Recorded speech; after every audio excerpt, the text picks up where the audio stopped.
Shalom, voici la 57e lecture qui se fait dans Marc chapitre 9, versets 1 à 29. Et le thème, c'est en Yahusha, le royaume de Dieu est venu avec puissance.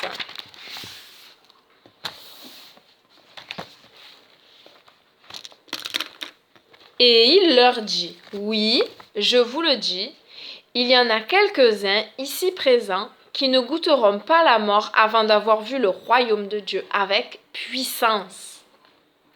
6 jours plus tard, Yahusha prit avec lui Képha, Yaakov et Yochanan et les amena à part sur une haute montagne. Alors qu'il le regardait, Yahusha commença à changer d'apparence. Et ses vêtements devinrent d'un blanc resplendissant, d'un tel éclat que personne sur la terre n'aurait pu les blanchir de la sorte. Puis ils virent Eliaou et Moshe qui s'entretenaient avec Yahusha. Képha dit à Yahusha, « Il est bon que nous soyons ici, Rabbi.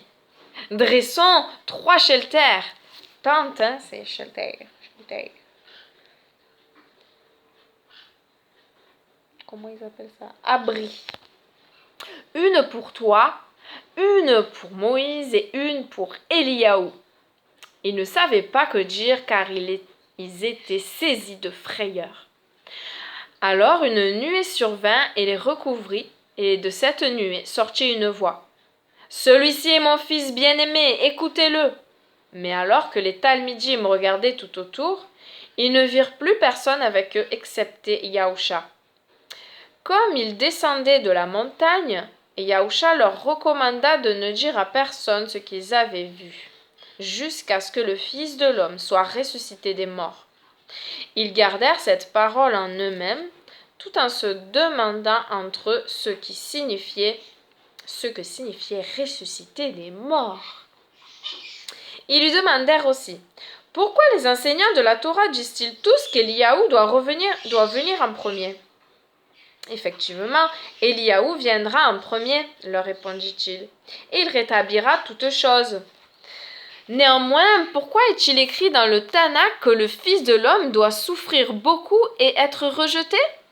De plus, je vous le dis, Eliaou est déjà venu, et ils lui ont fait tout ce qu'ils ont voulu, selon ce qui est écrit sur lui dans le Tanakh. Revenus vers les Talmidim, ils virent une grande foule et des enseignants de la Torah qui les entouraient, discutant avec eux. Voyant Yahusha, la foule fut aussitôt saisie d'émotion. Tous accoururent pour le saluer. Il leur demanda, « De quoi discutez-vous avec eux ?»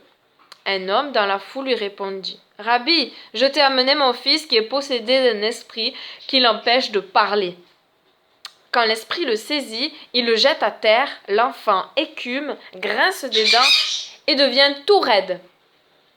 J'ai demandé à tes Talmidim de chasser l'esprit, mais ils n'y sont pas arrivés. Gens de peu de foi, répondit-il, jusqu'à quand serai-je avec vous? Combien de temps devrais-je vous supporter? Amenez-le-moi. Ils lui amenèrent l'enfant. Dès qu'il vit Yahusha, l'esprit agita l'enfant qui fut pris de convulsions. Yahusha demanda au père de l'enfant, « Depuis combien de temps cela lui arrive-t-il » ?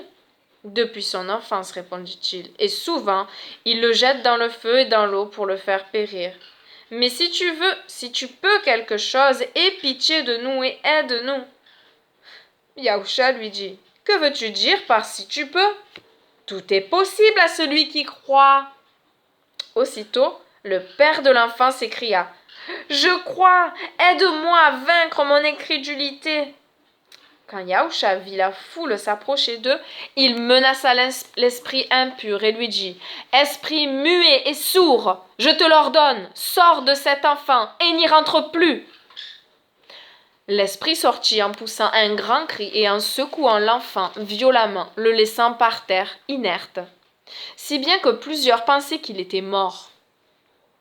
Mais Yahusha le prit par la main, le fit se lever, et il se tint debout. Lorsque Yahusha fut rentré dans la maison, ses Talmidim lui demandèrent en privé, « pourquoi n'avons-nous pas pu l'expulser nous-mêmes? Il leur répondit. Un esprit de cette espèce ne peut être chassé que par la prière. Je ne sais pas si c'est cette traduction-là ou si c'est juste l'évangile de Marc, mais j'ai l'habitude que c'est par le jeûne et la prière.